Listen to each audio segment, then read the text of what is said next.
నమస్కారం సార్. నమస్తే sir, old city BJP MP candidate Madhavilatha గారికి సంబంధించి ఒక వీడియో వైరల్ అవుతుంది సార్. అందులో ఆమె పోలీసులకు వార్నింగ్ ఇస్తున్నట్టుగా ఉందంట కదా, అసలు ఆ వీడియోలో ఏముంది, మరి ఎవరికి వార్నింగ్ ఇస్తుంది సార్? మాధవీలత ఆమె ఒక ఫెనామినన్గా చెప్పుకోవచ్చు. అంటే అనామకంగా ఆమె ఎవరో తెలియని స్టేజ్లో నుంచి ఒక్కసారిగా నేషనల్ లెవెల్లో పాపులర్ అయిపోయింది. ఇక్కడ తెలంగాణలో అయితే ఇంకా ఏ మహిళ కూడా బీజేపీలో ఇంత పాపులారిటీ లేదు. ఆమె నాకు తెలిసి ఎన్నికలు అవగానే నేషనల్ లెవెల్లో ఆమెకి ఏదైనా పదవి కూడా ఇచ్చేస్తారు. ఆమె ఎందుకంటే బీజేపీకి సరిపడే డ్రామాటిక్ లక్షణాలన్నీ ఆమెకు ఉన్నాయి. సో డ్రామా క్రియేట్ చేయగలదు, ఆవేశాన్ని రెచ్చగొట్టగలదు, అవన్నీ చేయగలదు. సో ఆ లక్షణాలను డ్రామాటిక్స్ అంటారు. ఆ డ్రామాటిక్స్ అంతా ఆమెకి ఉన్నాయి కంప్లీట్గా. సో కాబట్టి ఆమెకి ఆ లక్షణాలన్నీ ఉన్నాయి. మరి ఇంతకాలమే లేట్ అయినట్టుగా ఉంది. ఆమె రాజకీయాలకు రావడం లేటుగా ఎంటర్ అయింది. లేటుగా ఎంటర్ అయినా రజనీకాంత్ చెప్పినట్టుగా లేటెస్ట్గా వచ్చింది. సో ఆమె రోజుకొక వార్నింగ్ ఇస్తుంది. ఆమె తరపున వచ్చిన నవనీత్ కౌర్ కూడా ఇక్కడ వార్నింగ్లు ఇచ్చి క్రియేట్ చేసిపోయింది. నిజానికి అయితే దీనివల్ల ఏంటంటే నిజానికి హైదరాబాద్ చాలా పీస్ఫుల్గా ఉంది. అంటే దేశవ్యాప్తంగా అనేక చోట్ల మత కలహాలు ఉన్నా హైదరాబాద్లో లేవు. దానికి ఒక కారణం ఎంఐఎం కూడా. ఎంఐఎం ఓవైసీ వాళ్ళు మిగతా విషయాలు కరప్షన్ కావచ్చు, బీజేపీకి బీ టీమ్గా పనిచేయడం కావచ్చు, ఇవన్నీ ఉన్నప్పటికీ కూడా చాలా సంయమనంతో ఉన్నారు. అట్లాగే కేసీఆర్ కూడా కేసీఆర్కి కానీ అంతకుముందున్న చీఫ్ మినిస్టర్లు చంద్రబాబుకి కానీ కాంగ్రెస్ మినిస్టర్లకు కానీ వీళ్ళందరికీ కూడా క్రెడిట్ వెళ్తుంది. ముఖ్యంగా ఎన్టీఆర్ వచ్చిన తర్వాత చాలా వరకు మారిందనేది చెప్తారనమాట. ఓన్లీ రాజశేఖర రెడ్డి పేరులోనే కొంత అల్లాలు జరిగాయి. సో ఓవరాల్గా ప్రశాంతంగానే ఉందని చెప్పాలి, చిన్న చిన్న సంఘటనలు మినహా. అయితే ఈ మధ్య బాగా రెచ్చగొడుతున్నట్టు కనబడుతుంది. అయితే ఇది నేను ఆల్రెడీ చెప్పాను, బీజేపీ నిజంగానే ఓవైసీని ఓడించాలని ప్లాన్ చేస్తుందా అంటే అదంతా బొస్సే. ఎందుకంటే బీజేపీ ఓవైసీ ఒకటే, వాళ్ళిద్దరు. బీజేపీ గెలవడానికి ఓవైసీ దేశవ్యాప్తంగా తన పార్టీని విస్తరించి దానికి ఏఎంఐఎం అని పేరు పెట్టి ఆల్ ఇండియా ముస్లిం లీగ్ అని ఇత్లహాదుల్ ముస్లిమా అదేదో వస్తుంది.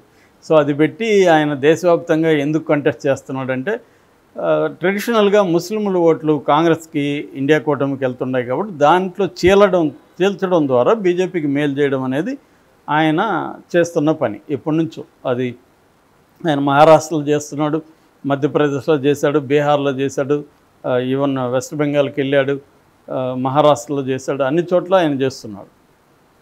బీహారు, ఉత్తరప్రదేశ్, గుజరాత్లో నిజానికి బీజేపీ గెలుపు కోసం గెలుపులో one of the important factors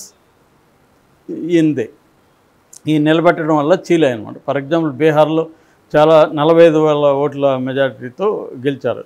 అట్లాగే ఉత్తరప్రదేశ్లో 5,000, 10,000 ఓట్ల తేడాతో 100 నియోజకవర్గాలు గెలిచారు. అదంతా కూడా ఈయన పుణ్యమే అని చెప్తారనమాట. అలాగా బీజేపీ ఎంఐఎం ఒకటే యాక్చువల్గా. ముస్లిము హిందూ అయినా నేను చాలాసార్లు చెప్పాను, బీజేపీకి కూడా హిందువుల మీద ఏం ప్రేమ లేదు, వాళ్ళకి అధికారం మీద ప్రేమ ఉంది. అధికారం కోసం హిందువులు ఉపయోగపడతారు కాబట్టి హిందువులను ఉపయోగించుకుంటుంది. అట్లాగే ఈయనకి కూడా ముస్లింల మీద ప్రేమ లేదు. ముస్లింలు తన అధికారానికి తన ఆధిపత్యానికి పనికొస్తారు కాబట్టి ఈయన వాడుకుంటుంటాడు. వీళ్ళిద్దరూ గోల్ ఒకటే, వీళ్ళిద్దరి గోల్ అధికారమే. ఇక్కడ ముస్లింలు హిందువులు అనేది సాధారణ ప్రజలు కొట్టుకుదావాలి తప్ప వీళ్ళిద్దరికీ ఏమీ లేదు, బీజేపీకి లేదు, ఈయనకి లేదు. సో ఈ రకంగా చూసినప్పుడు ఈమెను ఎందుకు ఇంత ఇంపార్టెన్స్ ఇచ్చి చేస్తున్నారంటే ఇప్పుడు ఎందుకు మేమేదో ఓడిచ్చేస్తాం అన్న పద్ధతిలో ఒక పెద్ద పోరాటాన్ని చేస్తున్నట్టుగా బిల్డప్ ఇస్తున్నారంటే వాళ్ళకి తెలంగాణలో అసెంబ్లీ ఎన్నికల్లో నష్టం జరిగింది. ఆ నష్టం ఏంటంటే ఇటు బీఆర్ఎస్తో కుమ్మక్కయ్యారు, ఇటు అదే ఎంఐఎంతో కుమ్మక్కయ్యారు అని ఒక పేరు రావడం వల్ల ఏమైందంటే ఇక్కడ ముస్లింలు కాంగ్రెస్ వైపు మొగ్గు చూపారు. ఆల్రెడీ ముస్లింలకు కూడా ఈ ఎంఐఎం ఆడుతున్న డ్రామా తెలిసిపోయింది. ఎవరేమీ అమాయకంగా ఎల్లకాలం ఉండరు కదా, ఒకసారి మోసపోతారు, రెండోసారి మోసపోతారు, మూడోసారికి తెలుస్తుంది కదా, లేదా తెలివైన వాళ్ళు చెప్తారుగా వాళ్ళకి. అలాగా కర్ణాటకలో కూడా క్లియర్గా ఇతన్ని రానివ్వలేదు, అందుకని ఇతను పోటీ కూడా చేయలేదు అక్కడ. సో కర్ణాటకలో కూడా ముస్లింలు అంతా కాంగ్రెస్కి సపోర్ట్ చేశారు. ఇప్పుడు తెలంగాణలో కూడా కాంగ్రెస్కి సపోర్ట్ చేశారు అసెంబ్లీ ఎన్నికల్లో. అందుకని బీజేపీ ఏం ఆలోచించిందంటే మనం ఎంఐఎంతో గట్టిగా ఫైట్ ఇచ్చినట్టు లేకపోతే ఇక్కడ హిందువులు మనకి కన్సాలిడేట్ కారు, హిందువులు కన్సాలిడేట్ కావాలంటే, హిందూ ఓట్లు మనకి గుంపగుత్తగా పడాలంటే మనం ఎంఐఎంతో గట్టిగా ఫైట్ ఇస్తున్నట్టుగా బిల్డప్ చేయాలి అని వాళ్ళు డిసైడ్ అయ్యారు. అట్లాగే బీఆర్ఎస్తో కూడా ఫైట్ చేస్తున్నట్టుగా డిసైడ్ అయ్యారు. అందుకని కవితను అరెస్ట్ చేయడం, కేసీఆర్ మీద ఒంటికాళ్ళ మీద లేయడం ఇవన్నీ చేస్తున్నారు. సో అంటే బీఆర్ఎస్ని తొక్కేసి ఆ ప్లేస్లోకి బీజేపీ రావాలనేది బీజేపీ ప్లాను. అది ఖచ్చితంగా ఈసారి కనిపిస్తుంది. వాళ్ళ సర్వేలు చూసుకుంటే కూడా బీజేపీకి ఆల్మోస్ట్ కాంగ్రెస్కి దగ్గరగా సీట్లు వస్తాయని చెప్తున్నారు. బీఆర్ఎస్కి 0 నుంచి 1 వస్తే ఎక్కువ అనేది అందరి అభిప్రాయం. బీఆర్ఎస్ పరిస్థితి అది. సో ఈ కాంటెక్స్ట్లో ఈమె ఇప్పుడు కొత్తగా మనం మాట్లాడుకున్న టాపిక్కి వస్తే ఆమె ఏమైనా వార్నింగ్ ఇచ్చిందంటే, బురకాలు వేసుకొని దొంగ ఓట్లు వేస్తున్నారు ఎప్పటి నుంచో, మా వాళ్ళు పరీక్షిస్తాం ముఖాలు చూస్తామంటే ఒప్పుకోవట్లేదు, లేడీస్ ముఖాలు చూడకూడదు అంటున్నారు. ఈసారి నేను అది ఒప్పుకోను, ఖచ్చితంగా పోలీసులు మేము కంప్లైంట్ ఇచ్చినప్పుడు వాళ్ళని పరీక్షించాల్సిందే. మేము కూడా కావాలంటే ముస్లింలనే పెడతాం పరిశీలించదని, ముస్లిం స్త్రీలనే పెడతాం, కానీ పరిశీలించాల్సిందే అని డిమాండ్ చేస్తాం. ఆ డిమాండ్ అయితే న్యాయమైంది. ఎందుకంటే ఇక్కడ ఫెయిర్ అండ్ ఫ్రీ ఎలక్షన్ జరిగేటప్పుడు నేను ముసుగేసుకొని ఓటేస్తా అంటే ఎవరన్నా ఒప్పుకుంటారా? మా అన్నీ చూస్తారు కదా వాళ్ళు. సో కాబట్టి వాళ్ళకి కూడా అటువంటి మినహాయింపు ఇవ్వకూడదు. కనీసం వాళ్ళ ముస్లింలే ఇబ్బంది లేనట్టుగా ముస్లిం మహిళలన్నా వాళ్ళ పెట్టి ఐడెంటిఫై చేసి ఐడెంటిటీ కార్డుకి ఆమె ఫేస్కి దగ్గరగా ఉందా అనేది చూడాలి. ఎందుకంటే మగవాళ్ళు చిన్నపిల్లలు కూడా ముస్లిం బురకాయలు వేసుకొని పోయి దొంగ ఓట్లు వేసే అవకాశం ఉంది అనేది ఆమె అంటుంది. ఆమె చెప్పేది నిజమైతే మాత్రం ఖచ్చితంగా ఎన్నికల కమిషన్ ఆమె అప్పీల్ని పరిగణలోకి తీసుకొని అలాగా దొంగ ఓట్లు వేయకుండా చూసుకోవాల్సిన బాధ్యత అయితే ఉంది. అందులో ఆమె అడిగిన దాంట్లో అయితే ఏమీ తప్పు లేదని నేను అనుకుంటున్నాను. ఎందుకంటే ఫెయిర్ అండ్ ఫ్రీగా జరగాలి. వేరే వాళ్ళు ఇట్లా ముసుగులు వేసుకొని మేము వేస్తూ ఉంటే కుదరదు కదా.